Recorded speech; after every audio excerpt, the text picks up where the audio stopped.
Welcome to Real Estate in Real Time. I'm your host, Woody Zimmerman, here with Mark Skabowski of Remax Lakes, and welcome to the show. Here we are. Good morning. Good morning, and we're in October. And I'm hearing that we only have a little bit of more time before the weather's going to turn. That is, supposed to get cold. I hear like one more week or something of like good, decent weather.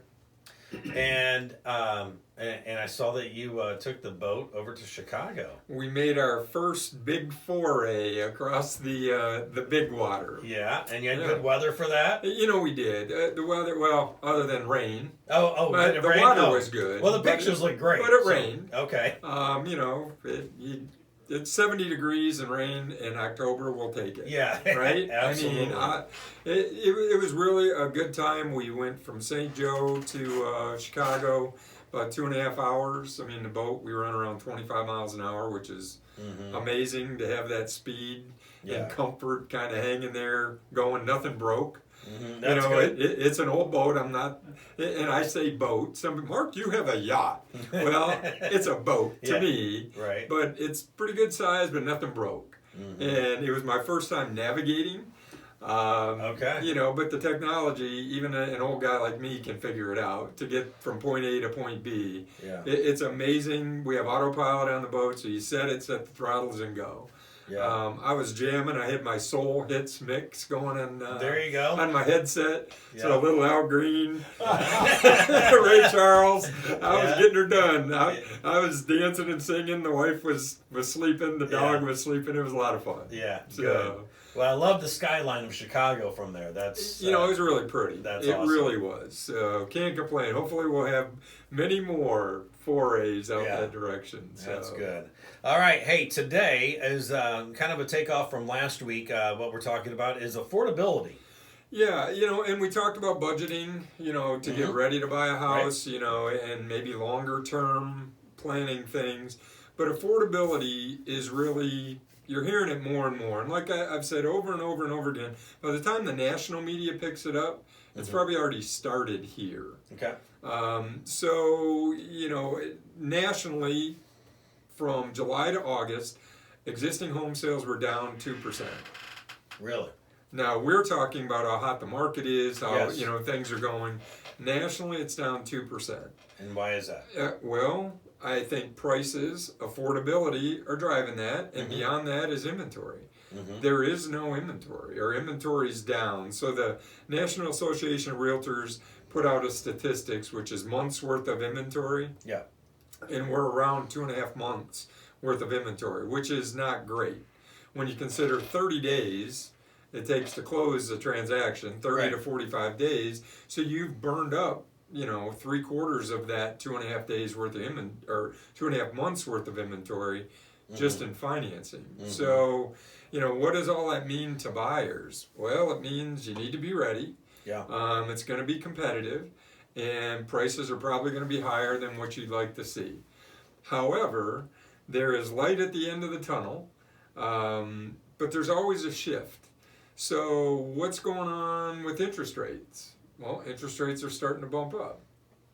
They are. Yes, I've heard this. They are. In fact, I watch CNBC Squawk Box religiously every morning, get a fix on the stock market. And they always have a day where they talk about mortgage trends and the real estate market. And mortgage rates, the average nationally is up, 30-year fixed is up to 3.14%. Now in June we were below 3%. 3, right, yeah. For a 30-year fix.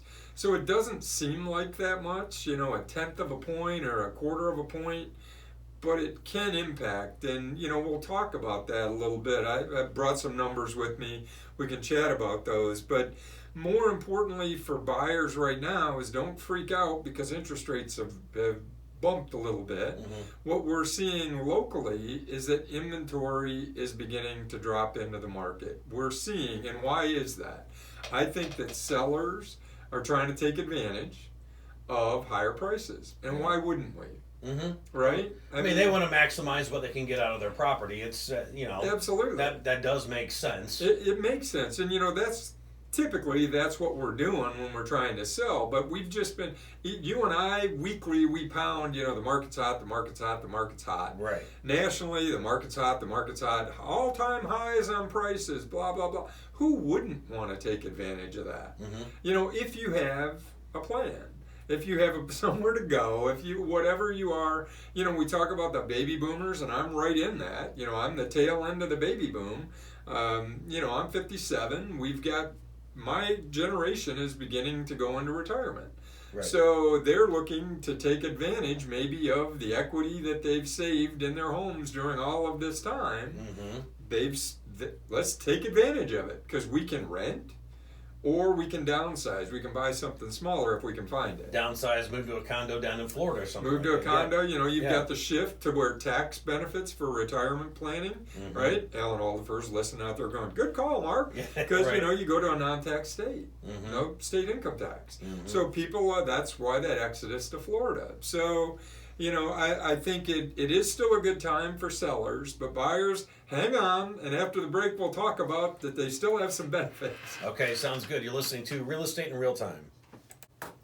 Welcome back. You're listening to Real Estate in Real Time. I'm your host, Woody Zimmerman, here with Mark Skabowski of RE/MAX Lakes, and we're talking about affordability, and we're just talking about, obviously, the market's been a very good time for sellers, but there are some perks for buyers. There's some benefits that buyers are going to see, or some signs that are indicating that it may get better for buyers. We talked about this 2 years ago, and it didn't change. Yeah. But, if I look back to June of this year, I was pulling the weekly, hey, how many homes are available and what price ranges are they?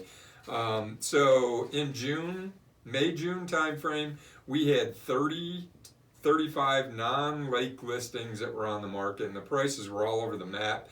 The average list price was 300 and some thousand for those, because primarily we saw new construction in that 300,000 price range. So where are we today? Well, good news is 55 off-lake listings. I mean, almost double. Yeah, sure. What we had before. If I say 30 to 60, well, we're 30 to 55. Pretty good, available right now. Pretty good, all things considered, because inventory's been very low for a long time. Absolutely, it has. The good news for buyers, now there's 5 that are under 100,000. Many of those are, little shacks that are on vacant ground, probably not really what you're looking to buy to live in, but you would retrofit. Those aren't first-time home buyer homes. They're probably something that's going to need some repairs, need to be fixed up. Right. They're 5 under 100,000, but this indicator is better for me. 23 homes between 100 and 200,000. In the sweet spot, I mean, if you listen to the show 3.5 years ago, we were, 160 was the average price range in and around the Warsaw marketplace. We're now seeing that, 175, 180-ish. So 23 affordable homes, or more likely our first-time home buyer homes, are currently on the market. These are active. They haven't accepted an offer. They're currently active and on the market. Again, all things considered, that's a pretty good number right now. That's a really good number right now. 13 homes between 2 and 300. So right there in that price range, between 100 and 300, we've got 36 homes on the market, where in June, the total market was 30 to 35 homes that were available for people to purchase. So, the rest of the homes, prices go up, which is fine. They're typically move-up homes. Somebody that had a first-time home, they're going to sell it and take advantage of the market today and buy something in the 300,000 plus price range. But there is still hope for buyers before interest rates really jump up. We just talked about the fact that interest rates are 3%. Above 3%. So, I put together just 3 examples. Because, last time interest rates went up to 4%, the market almost stopped. It was like somebody just hammered the emergency brake and stopped. Buyer activity went to nothing. I think it's all we've heard for so long is 3% interest, 3% interest, 3% interest. When interest went to 4%, everybody flipped out and just shut down. Well, I can't afford to buy. In the 80s and the 90s, we would have killed to have 4%. Absolutely. Absolutely. So, if you look at, and this is just, for anybody that's considering buying, the bad thing is if you click on a link, all of a sudden you're bombarded, right? You go to Loan Depot, you are just hammered. They're calling you, they're this, that, and the other thing. All I did is Google payment calculator. Yeah. And there is a free payment calculator out there that you plug it in, it gives you an amortization table, great for a number cruncher like me. But you just plug in, here's how much I'm financing, here's the interest rate, here's how long, what's my payment. Yeah. Very simple to use. So $150,000 loan at 4% over 30 years, principal and interest payments alone. So I'm not talking insurance, taxes, any PMI, any of that stuff. $716, 4%.